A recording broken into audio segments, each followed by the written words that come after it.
Before we dive into this one, don't forget to subscribe, because once you hear what happened that night, you'll realize that sometimes the truth disappears with the person. It was just past midnight on August 9th, 2013, when the quiet Texas highway turned into the stage for one of the strangest disappearances in American history. The stars hung low over Route 277, and the air was still, too still for what was about to happen. Brandon Lawson, a 26-year-old oil field worker, was driving his silver Ford F-150 down that lonely stretch near Bronte, Texas. He had just left his home in San Angelo after a heated argument with his longtime girlfriend, Lawson. The couple shared 4 kids, and by all accounts, Brandon was a hard-working man, rough around the edges, but devoted to his family. That night, however, something was off. Brandon had called his father just minutes before, saying he was on his way there, a 3-hour drive through the dark back roads of Coke County. He sounded nervous, almost paranoid. At 12:30 a.m., his truck ran out of gas near a desolate area known locally as the 38-mile marker. It was a patch of land more known for rattlesnakes and coyotes than for people. Brandon called his brother, Kyle, asking for help. "Can you bring me some gas? I'm stuck out here," Brandon said. His voice cracked with frustration. Kyle, half asleep, agreed to come. He didn't know it then, but that would be the last time he'd ever hear his brother's voice clearly.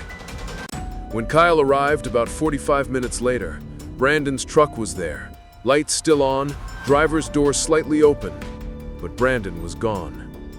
No footprints, no sound, no sign of struggle, just silence. Kyle tried calling him, and to his surprise, Brandon answered, but his voice was shaky, tense, like he was whispering while hiding from someone. "I'm in the field," Brandon said. "I'm bleeding." Those words froze Kyle in place. Bleeding? From what? He asked what happened, but Brandon only said, "3 guys are chasing me. Please hurry." Kyle's heart raced. He looked around, nothing but tall grass and the outline of trees swaying in the night. Then the call cut out. Minutes later, 911 received one of the strangest emergency calls ever recorded in Coke County. It came from Brandon's phone. "Yeah, I'm in the middle of a field. I ran into somebody. There's 1 car here. Please send a cop." The dispatcher asked him to repeat, but his words slurred and broke through static. Some parts were clear, others cryptic. "Yeah, we just pulled some guys over. We're chasing them. Please hurry." It was a chaotic jumble of words. Some claimed he sounded scared, others thought he sounded confused or intoxicated. But what everyone agreed on, he was in trouble. By the time deputies arrived around 1 a.m., they found his truck, but no sign of Brandon. His wallet, keys, and phone were gone. There were no signs of a crash, no blood, no tire marks leading off the road. Just a man who seemed to have vanished into the dark Texas brush. At first, police assumed he might have been hiding from them. Brandon had a warrant out for a prior drug possession charge. Maybe he panicked when he saw the lights. Maybe he ran. But when search teams combed through miles of fields, creeks, and thorn-covered terrain, they found nothing. Cadaver dogs, helicopters, infrared drones, not a single trace. Then came the 911 audio release. When it hit the public months later, the internet lit up. Reddit threads exploded. Armchair detectives replayed it over and over, analyzing every word, every pause. Some thought he said, "I ran into them." Others swore it was, "I ran from them." A few even claimed to hear the sound of another man's voice in the background, faint, low, and angry. If that was true, then Brandon wasn't alone out there. Meanwhile, Ledessa stayed home with their kids, her phone lighting up with missed calls. When Kyle arrived at her house later that morning, she was frantic.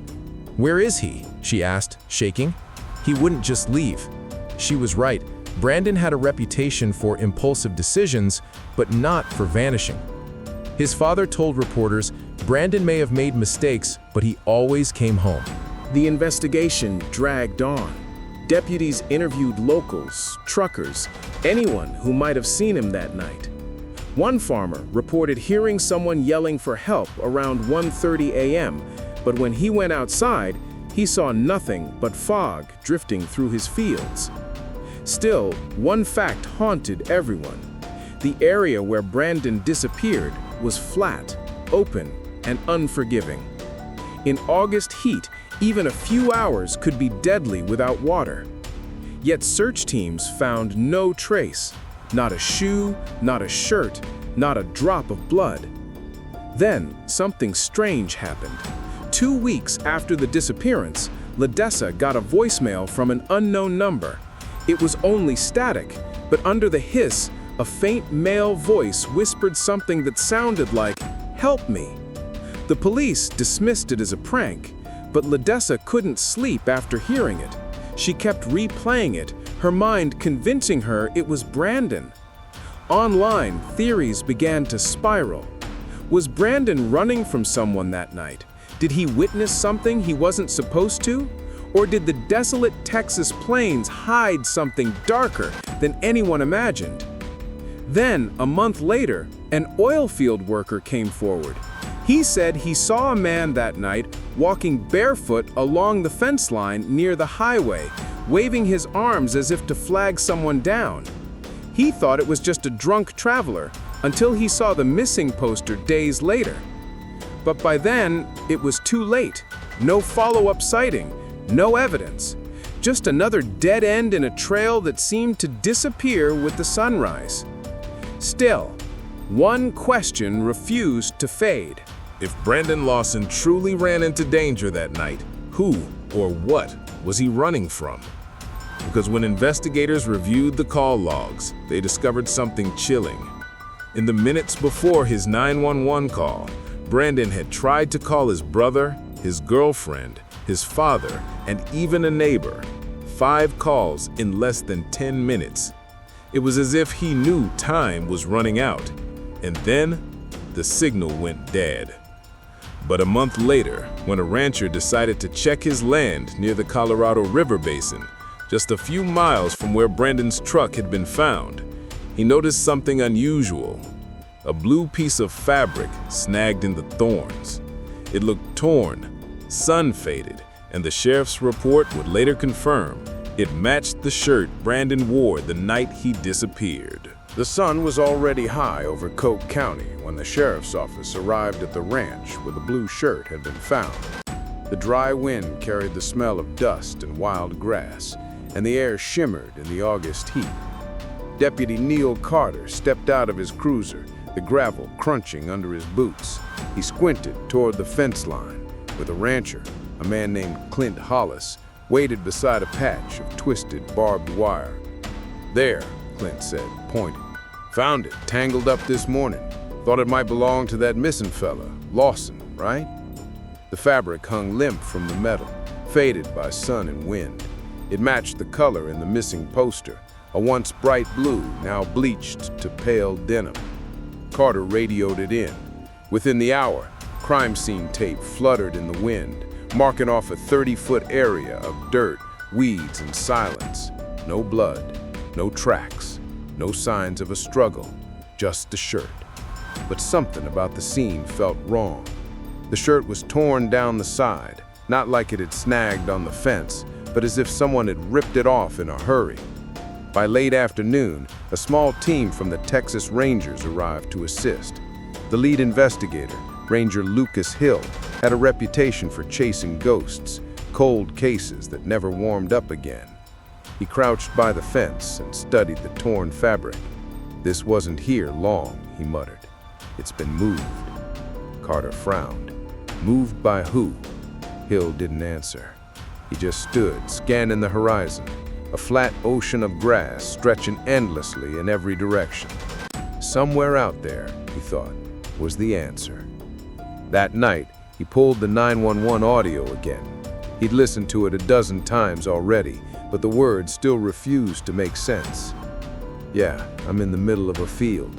Ran into somebody. Please send a cop." A pause. Then, faintly, something behind Brandon's voice. A noise, like someone shouting or breathing hard. Hill turned the volume up. The background hum deepened, He replayed the clip again and again until for a second it felt like he could hear footsteps crunching on gravel, right before the line went dead. He wrote one word in his notebook: pursued. Back in San Angelo, Brandon's family refused to believe he'd simply run away. His girlfriend, Ledessa, sat at the kitchen table surrounded by maps, phone records, and old photographs. Her eyes were tired but sharp, her voice breaking as she told a local reporter, "I just want him home, one way or another." Online, the story had exploded. Amateur detectives analyzed every second of the 911 call, drawing maps, comparing timestamps, and forming theories. Some said Brandon was hallucinating from exhaustion or drugs. Others believed he'd stumbled onto something: a drug route, a deal gone wrong, or people who didn't want to be found. But one theory spread faster than the rest. Brandon Lawson hadn't been alone that night. A Reddit user from Abilene claimed he'd seen two trucks parked near that same stretch of highway around 12:45 a.m. One silver, one dark. He remembered because the lights had flashed in his rearview mirror for miles. When investigators followed up, the man stood by his story. He said, "It looked like somebody was arguing, two figures waving their arms." The report reignited the case. If true, it meant Brandon had encountered someone before the 911 call, someone who didn't want to be identified. The next week, Ranger Hill requested cell tower data. The map that appeared on his screen chilled him. Brandon's phone had pinged off a tower northwest of the highway, moving slowly, almost in a line, before stopping dead in the middle of an unmarked pasture, the same area where the shirt had been found. Hill and a volunteer search team headed there at dawn. The ground was cracked and dry, pocked with brush and cattle trails. They spread out in a long line, scanning the dirt for any sign of human remains. For hours, nothing. Then one of the dogs began barking, loud, frantic. The handler called Hill over. Buried beneath a shallow layer of dust and weeds was a small plastic object, Brandon's cell phone case, scuffed and cracked, but unmistakable. Hill picked it up carefully. The phone itself was gone. That night, the discovery made local news. Reporters gathered outside the sheriff's office, cameras flashing as they asked the same question: was this now a recovery, not a rescue? Ledessa refused to accept it.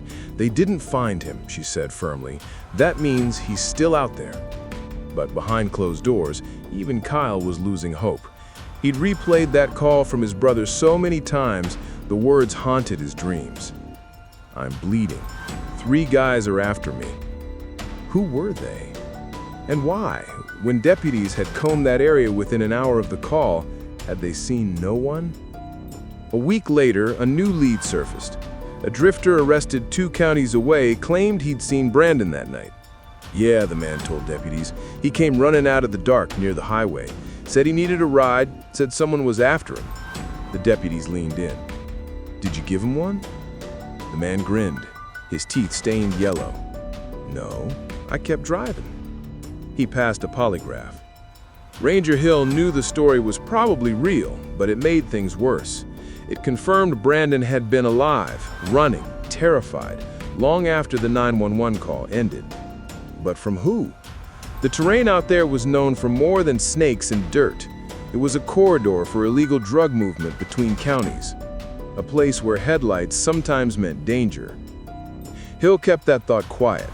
He'd seen what rumors could do to a case. Then came the break no one expected. Late one night, dispatch received a new 911 call from another driver reporting something weird near the same 38-mile marker. Looked like a flashlight moving through the brush, then it just went out. Officers responded within minutes, sweeping the area with spotlights. They found no one, but when Hill walked the field the next morning, he noticed something glinting in the dirt. A car key, rusted, half buried. He brushed off the dust. The tag read Ford F-150, Brandon's model. It shouldn't have been there. The original set was missing from his truck, and this was miles from where it had been parked. Hill turned to Carter. "This was dropped later," he said. Someone's been back here. Carter's face paled. You think it's him? Hill shook his head. No, I think whoever he ran from came back. The wind howled through the empty field, the same field that had swallowed Brandon Lawson whole. Hill looked out toward the tree line, where the land dipped into a small ravine. That's when he saw it, a faint trail of trampled grass leading down into the shadows. He motioned for the team to follow. They stepped carefully, flashlights cutting through the thick brush until they reached a small clearing by the creek. Something metallic glinted near the rocks. Hill crouched down and froze. It was a knife, small, old, covered in a thin crust of dirt. No blood visible, but etched faintly along the handle was a set of initials, BL. The knife lay half buried in the dirt, the initials faint but undeniable, BL. Ranger Hill stared at it for a long time before picking it up carefully, wrapping it in a handkerchief. He knew what everyone was thinking, but he also knew how easy it was for a story like this to twist itself into legend. The knife lay half buried in the dirt, the initials faint but undeniable, BL. Ranger Hill stared at it for a long time before picking it up carefully, wrapping it in a handkerchief. He knew what everyone was thinking, but he also knew how easy it was for a story like this to twist itself into legend. When he brought the evidence back to the lab, the results only deepened the mystery. The knife had no blood, no prints, nothing but old dirt and time. Still, it raised questions that wouldn't go away. If Brandon dropped it while running, why was it so clean? And if he didn't, then who planted it there? The weeks dragged into months. The Texas heat gave way to cold winds, and the case slowly slipped from headlines. But not for the Lawson family. Every day, LaDessa checked her phone for a call that never came. Kyle stopped sleeping, haunted by the sound of his brother's voice on that recording. Their father grew silent, his hope turning brittle with every passing week. Then, one December morning, the sheriff's office received a call from a man named George Spencer, a ranch hand who worked a few miles south of the original search zone. He claimed he'd found something human. Deputies arrived first. Hill followed minutes later. The air was cold, the ground wet from overnight rain. The rancher led them to a dry creek bed at the edge of his property. There, half buried in the sand, was a fragment of bone. Nearby, a torn boot sole. When Hill saw the make and size, he didn't need confirmation. It matched the brand Brandon wore the night he vanished. Forensics would later confirm what everyone feared. The remains were Brandon Lawson's. He hadn't made it far, barely a mile from where his truck was found. But the discovery only raised more questions than it answered. There were no signs of violence, no bullet holes, no broken bones suggesting an attack. The medical examiner listed the cause of death as undetermined. It was as if Brandon had simply collapsed in the dark and never got back up. Still, one detail gnawed at Hill's mind. The phone. Brandon's cell was never recovered. Whoever had it could still hold the final moments of that night. In 2014, a year after Brandon's disappearance, an audio expert from a private lab in Dallas volunteered to reanalyze the 911 call. Using digital enhancement, he filtered out the static, separating voices, frequencies, and background noise. What he uncovered sent a chill through the room. After Brandon said, "I ran into them," a second voice, faint but audible, responded, "Stay quiet." It was deep, male, calm. The words lasted less than a second before the connection broke. Hill listened to it over and over, goosebumps rising on his arms. There had been someone else there that night. But whoever it was, they had never come forward. When Hill rechecked the phone records, one more detail jumped out. At 12:56 a.m., 2 minutes before the 911 call, Brandon had dialed a number that didn't belong to any family member or friend. It traced back to a prepaid cell registered under a fake name, a burner phone. The call lasted 21 seconds. No one knew who answered. The discovery was enough to reopen parts of the case, but by then, too much time had passed. The land had changed, witnesses had moved away, and what little evidence remained had turned to dust. The sheriff's department quietly reclassified the case as closed. No foul play suspected. But Ranger Hill couldn't let it go. He drove out one last time to the 38-mile marker, that empty stretch of Texas highway where it had all begun. The road was quiet now, the air heavy with heat. He parked where Brandon's truck once stood, turned off the engine, and stepped into the silence. Somewhere out there, in the tall grass, lay the trail of a man who tried to make it home.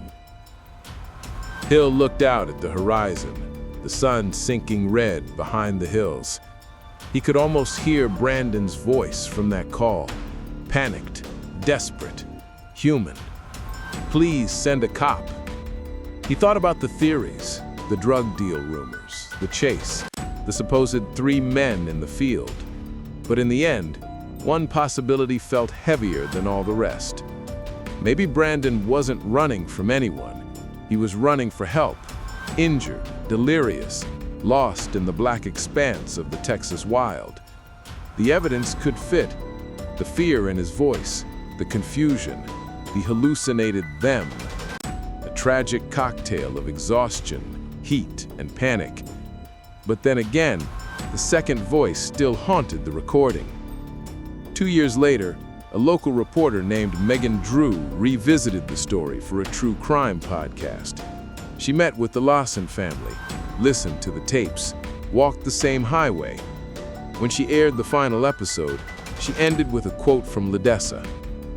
"He wasn't perfect, but he was a good man who was scared. Someone knows what happened that night. I just hope they finally tell the truth." The podcast went viral. Thousands of listeners flooded online forums, convinced the case wasn't as simple as dehydration or disorientation. They believed Brandon had stumbled onto something that night, something criminal, something worth covering up. The strange 911 call, the missing phone, the shirt that appeared weeks later. It didn't add up. Even Hill, now retired, couldn't shake it. He'd seen plenty of bad nights in his career, but none like this one. He kept the file on his desk until the day he left the force. Before locking his office for the last time, he opened the folder one more time and stared at the first photograph ever taken of the scene. The truck, the headlights cutting through the fog.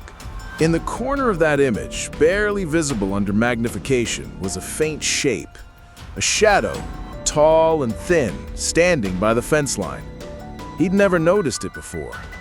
He leaned closer. The figure's face was turned toward the camera, and in its hand was something that looked like a phone. A week later, the sheriff's office received an anonymous envelope in the mail. Inside was a single flash drive. No note, no return address. The file on it was an audio clip, 15 seconds long. The first voice was unmistakable. Brandon Lawson. "Yeah, I'm in the middle of a field. I need help." Then came that second voice again, low and deliberate. This time the words were clear. "Don't turn around." They never traced where the file came from. They never identified the voice. And to this day, the question still stands. What really happened to Brandon Lawson that night? If you think this story was intense, you're not ready for what's coming next. Hit subscribe because the next case might just be darker than this one.